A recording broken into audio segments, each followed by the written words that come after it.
السلام علیکم دوستو، کبھی آپ نے سوچا اگر آپ کی پوری دنیا ایک دن اچانک چھین لی جائے، آپ کا گھر، آپ کی زمین، آپ کی پہچان، سب کچھ؟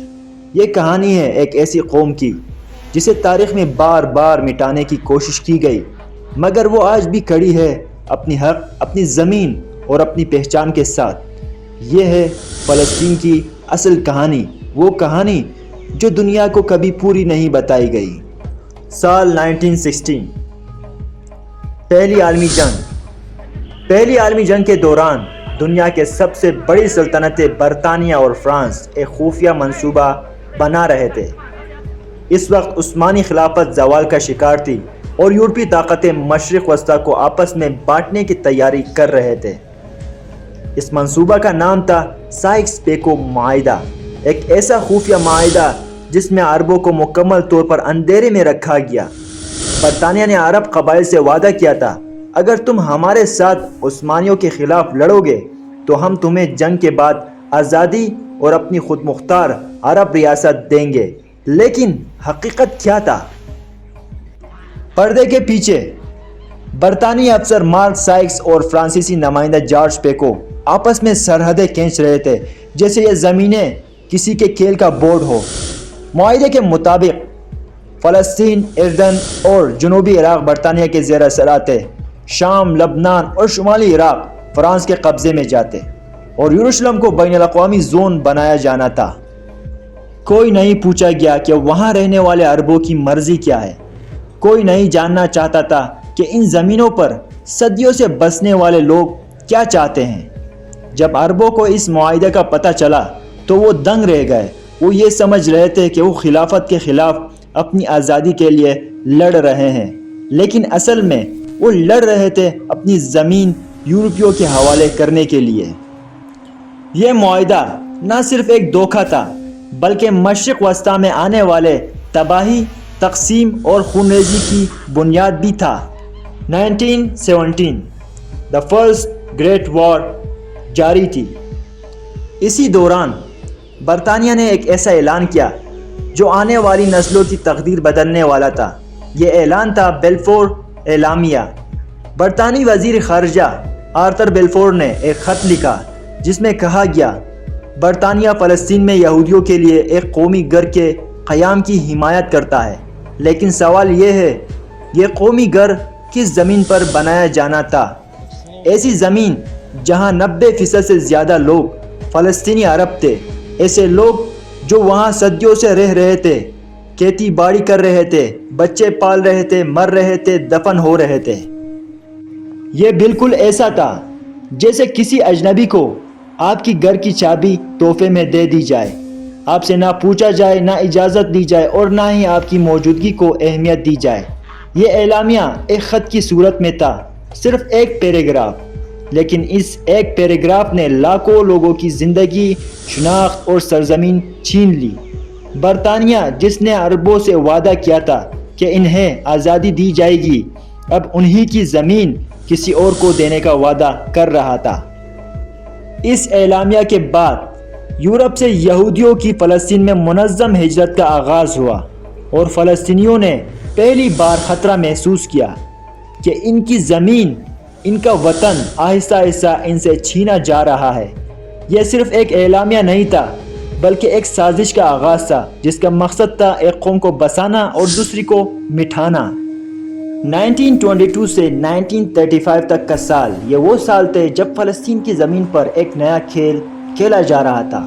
برطانیہ جو اب فلسطین پر قابض تھا، یہودیوں کی یورپ سے منظم امیگریشن کو نہ صرف اجازت دی بلکہ مکمل سیکیورٹی، مالی مدد اور زمین کی قانونی رائے بھی فراہم کی۔ یورپ میں صہیونی تنظیمیں سرگرم تھے۔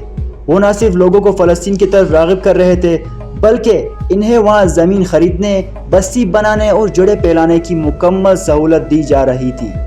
فلسطینی دیہاتوں کے آس پاس زمینیں خریدی جا رہی تھی اور جہاں خریدنا ممکن نہ تھا وہاں دھمکی یا برطانوی پالیسیوں کے ذریعے قبضے کیے جا رہے تھے۔ دوسری طرف فلسطینی عربوں کو محسوس ہونے لگا تھا کہ یہ سب کچھ کوئی وقتی ہجرت نہیں بلکہ ان کی زمین پر ایک نیا وطن بسایا جا رہا ہے، ان کی مرضی کے بغیر۔ اس دور میں یہودی آبادی صرف 10% سے بڑھ کر 27% ہو گئی۔ فلسطینیوں نے پرامن مظاہرہ کیے، انہیں رد کیا گیا۔ انہوں نے آواز اٹھائی، انہیں نظر انداز کیا گیا۔ جب کوئی راہ نہ بچی تو مزاحمت نے جنم لیا۔ فلسطینی عوام نے بغاوت کی، انہوں نے اپنے حق، اپنی زمین اور اپنی شناخت کے لیے آواز بلند کی۔ لیکن برطانوی فوج جس کا کام امن قائم رکھنا تھا، اصل میں ایک جانبہ محافظ بن چکا تھا۔ برطانوی ٹینک، توپیں اور گولیاں انہی مظلوموں پر برسائے گئی جنہوں نے صرف اپنے گھروں کی حفاظت کی بات کی تھی۔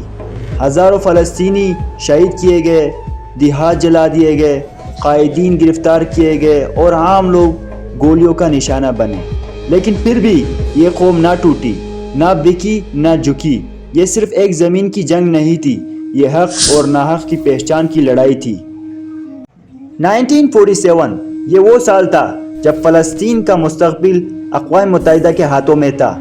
اس سال اقوام متحدہ نے فلسطین کو 2 ریاستوں میں تقسیم کرنے کا منصوبہ پیش کیا، ایک ریاست یہودیوں کے لیے اور ایک ریاست عربوں کے لیے۔ لیکن اس تقسیم کے پیچھے جو حقیقت تھی وہ ایک تلخ اور جان لیوا کہانی چھپی ہوئی تھی۔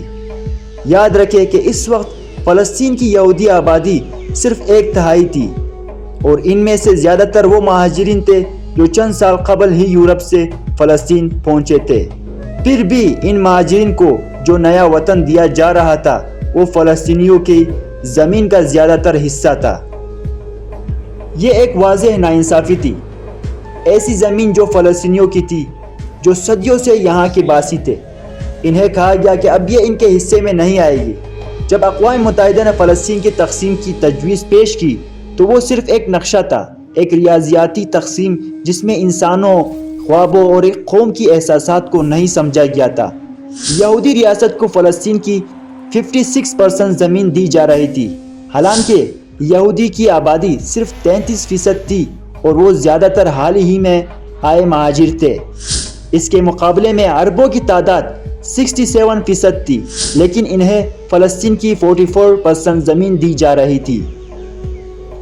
یہاں سوال یہ تھا، کیا ایک قوم کو اپنے زمین کے ایک بڑے حصے سے محروم کر دینا، کیا یہ انصاف کہلائے گا؟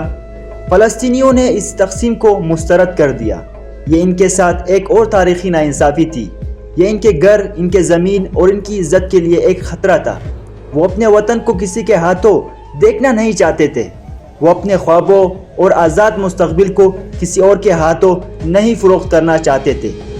یہ صرف ایک منصوبہ نہیں تھا، بلکہ یہ فلسطینیوں کے لیے ایک اعلان تھا کہ تمہیں اپنے زمین سے نکالا جا رہا ہے اور تمہاری آواز کو نہیں سنا جائے گا۔ 14 مئی 1948 فلسطین کی تاریخ کا ایک ایسا دن جس نے نہ صرف ایک قوم کی تقدیر بدل دی، بلکہ اس دن نے دنیا بھر میں ظلم کی ایک نئی کہانی رقم کی۔ النکبہ، جس کا مطلب ہے تباہی، فلسطینیوں کے لیے ایک ایسا المیہ تھا جس نے ان کی زمین، ان کی پہچان اور ان کی زندگی کے تمام پہلوؤں کو ہمیشہ کے لیے بدل دیا۔ صہیونی ملیشیا کی حملے۔ اس دن کو صہیونی ملیشیا نے فلسطین کے مختلف حصوں میں مسلح حملہ کر کے شروع کیا۔ یہ حملے فلسطینیوں کی بستیوں، گاؤں اور شہروں پر کیے گئے۔ 530 فلسطینی گاؤں اور شہر تباہ کر دیے گئے، اور اس حملے کا مقصد فلسطینیوں کو اپنے گھر سے اور زمینوں سے بے دخل کرنا تھا۔ یہ ایک منصوبہ بند عمل تھا جس کے تحت ہر گاؤں، ہر شہر، ہر گلی کو تباہ کیا گیا تاکہ فلسطینیوں کو ان کے وطن سے نکال کر وہاں کے زمین پر صہیونیوں کا قبضہ مضبوط کیا جا سکے۔ النکبہ کے دوران 15,000 فلسطینی شہید ہوئے، جن میں مرد، عورتیں، بچے اور بزرگ شامل تھے۔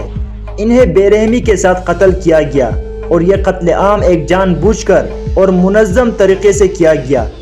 بیشتر فلسطینیوں کو دور دراز علاقوں میں پناہ گزینی کے دوران قتل کیا گیا، جبکہ دوسرے گھروں میں اور گلیوں میں مارے گئے۔ ان قتلوں میں کسی قسم کا انصاف یا تحقیقات نہیں ہوئی۔ اس دن کی سب سے بڑی تباہی یہ تھی کہ لاکھوں فلسطینیوں کو اپنے گھروں سے نکال دیا گیا۔ یہ فلسطینی وہ تھے جو صدیاں گزار چکے تھے اپنی زمینوں پر، لیکن انہیں پناہ گزینی کے لیے بے یار و مددگار چھوڑ دیا گیا۔ وہ اپنے وطن میں اجنبی بن گئے اور ان کی شناخت اور خاندانوں کا درخت اجڑ گیا۔ پناہ گزینی کیمپ اور خیموں میں زندگی گزارنا ان کا نصیب بن گیا۔ تاریخی فلسطین جو کبھی فلسطینیوں کا وطن تھا اب اسرائیل کی ریاست کا حصہ بن چکا تھا۔ یہ 1948 کی جغرافیائی اور سیاسی فیصلے کا نتیجہ تھا جب فلسطینیوں کو اپنے زمینوں سے بے دخل کر کے ان کی تملیک کر لی گئی۔ صرف 22% زمین پر فلسطینیوں کی موجودگی تھی جو بعد میں مقابلے اور مبارزے کا مرکز بن گئی۔ امریکہ اور سوویت یونین کا اسرائیل کو تسلیم کرنا۔ اسی دن جب اسرائیل نے اپنی آزادی کا اعلان کیا، امریکہ اور سوویت یونین نے فوراً اسرائیل کو تسلیم کر لیا۔ یہ دونوں طاقتور ممالک فلسطینیوں کے دکھ اور درد کو نظر انداز کرتے ہوئے اس نئی ریاستی وجود کو تسلیم کر رہے تھے جس کی بنیاد فلسطینیوں کی زمینوں کی تملیک پر تھی۔ پہلا دن فلسطینیوں کے لیے ایک نہ ختم ہونے والا ظلم۔ یہ صرف ایک دن کا واقعہ نہیں تھا بلکہ اس دن کے بعد فلسطینیوں کے لیے ایک ایسا ظلم شروع ہوا جو اب تک ختم نہیں ہوا۔ ظلم کی کہانی جو فلسطینیوں کی زندگی کا حصہ بن گئی اور جو نسلوں تک منتقل ہوئی۔ اگر آپ کو ہمارے ویڈیو پسند آئے ہو تو سبسکرائب کریں اور دوسرے پارٹ کے لیے تیار رہیں۔